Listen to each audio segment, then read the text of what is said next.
Assalamualaikum warahmatullahi wabarakatuh. Selamat pagi. Video kali ini akan membahas mengenai adversity quotient. Adversity quotient atau AQ adalah kemampuan atau kecerdasan untuk dapat mengatasi setiap kesulitan dan mengubah setiap tantangan menjadi kesuksesan. AQ dikemukakan oleh Paul Stoll mengibaratkan kehidupan sebagai pendakian gunung. Pendakian gunung ini merupakan berbagai kesulitan dan tantangan. Setiap orang akan mendaki gunung, tetapi tidak semuanya dapat mencapai puncak gunung. Hanya segelintir atau sedikit orang yang mencapai puncak gunung. Maksudnya, setiap manusia, setiap orang akan menghadapi kesulitan dan tantangan, tetapi tidak setiap manusia dapat menyelesaikannya, sehingga hanya beberapa saja yang dapat menyelesaikan kesulitan dan tantangan yang dihadapi. Artinya, ada orang yang sukses dan ada orang yang gagal. Dalam adversity quotient, terdapat 3 kategori manusia atau 3 kategori orang yang mendaki gunung. Yang pertama adalah quitters, yang kedua adalah campers, dan yang ketiga adalah climbers. Quitters adalah kategori manusia yang ketika menghadapi kesulitan dan tantangan, dia sama sekali tidak mau menyelesaikan dan mengambil resiko untuk dapat menyelesaikan tantangan dan kesulitan tersebut. Yang kedua adalah campers, yaitu orang yang mendaki gunung tetapi tidak menyelesaikannya sampai selesai, sampai ke puncak gunung atau sampai mencapai kesuksesan. Campers adalah orang yang menghadapi kesulitan dan tantangan yang kecil saja. Ketika menghadapi kesulitan dan tantangan yang besar, dia tidak dapat menyelesaikannya. Kemudian yang ketiga adalah climbers, yaitu kategori manusia yang menyelesaikan seluruh tantangan dan kesulitan. Tantangan kecil sampai tantangan besar, kesulitan kecil sampai kesulitan besar dapat diselesaikan dan ditaklukkan dengan baik, sehingga pada akhirnya campers ini dapat mencapai puncak gunung atau kesuksesan. Kemudian yang menjadi pertanyaan, apabila kita misalnya merasa berada pada kategori campers atau quitters sekalipun, apakah bisa diperbaiki atau tidak ya?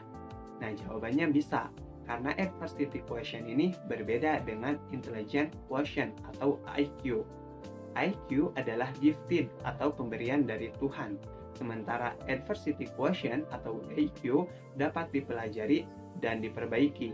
Cara mempelajari dan memperbaiki AQ adalah dengan memperbaiki dan mempelajari setiap dimensi yang membentuk AQ itu sendiri. Ada 4 dimensi yang membentuk adversity quotient, yaitu core.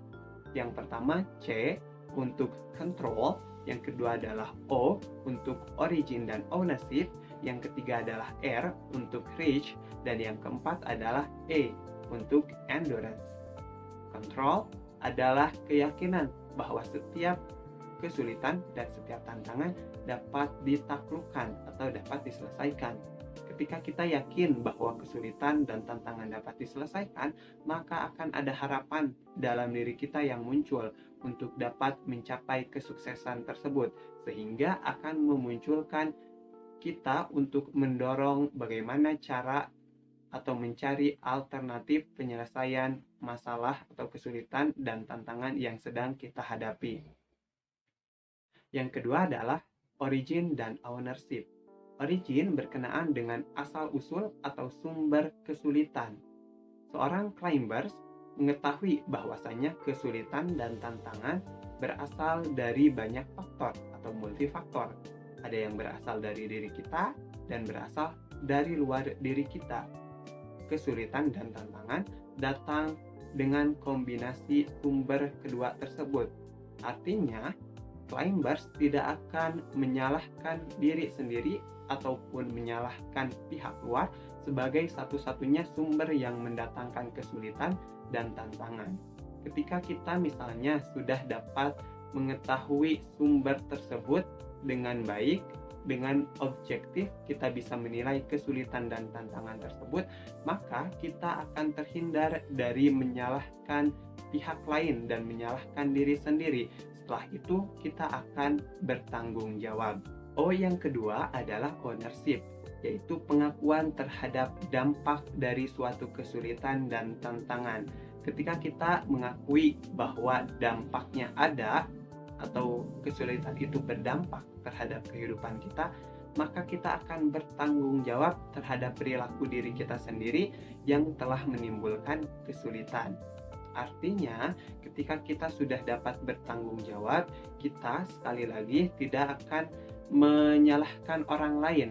Dengan kata lain, pada saat suatu hal baik, kalau tadi kita berbicara mengenai kesulitan dan tantangan, maka dalam kehidupan ini ada hal-hal baik. Maka ketika hal baik tersebut datang, maka kita tidak akan merasa hal baik tersebut merupakan suatu keberuntungan, tetapi kita yakin bahwa hal baik tersebut merupakan hasil dari kerja keras yang telah kita lakukan. Yang ketiga adalah reach atau jangkauan. Maksudnya, kita tahu bahwa kesulitan dan tantangan yang sedang kita hadapi itu spesifik, sehingga ketika kita bisa mendefinisikan kesulitan dan tantangan secara spesifik, maka kita akan mampu untuk membatasi jangkauan dampak dari masalah tersebut. Kita tidak akan lebay atau membesar-besarkan dampak dari suatu kesulitan dan tantangan, sehingga kita objektif terhadap dampak yang ditimbulkan dari kesulitan dan tantangan tersebut. Ketika kita sudah mampu untuk dapat objektif tersebut, maka kita akan melakukan penyelesaian untuk dapat menaklukkan setiap kesulitan dan tantangan. Dan yang keempat adalah endurance. Ini berkenaan dengan seberapa lama kesulitan dan penyebabnya akan bertahan. Seorang climbers akan yakin bahwa kesulitan dan penyebabnya, kesulitan dan tantangan itu bersifat sementara. Orang climbers tidak akan memberikan cap atau label negatif terhadap diri sendiri. Yakin bahwasanya kesulitan dan tantangan itu sementara dan akan dapat diselesaikan pada akhirnya. Seorang climbers yakin bahwa dirinya mampu, sehingga terhindar dari mencap diri sendiri sebagai orang yang tidak mampu. Karena seorang climber tahu bahwa kesulitan dan tantangan yang datang adalah sumbernya berasal dari kegagalan atas usaha-usaha yang kita lakukan di masa-masa sebelumnya. Itulah video untuk hari ini. Terima kasih sudah menonton. Semoga kita dapat memiliki adversity quotient pada kategori climbers sehingga kita dapat mencapai puncak gunung, atau dengan kata lain, kita dapat mencapai kesuksesan. Terima kasih. Assalamualaikum warahmatullahi wabarakatuh.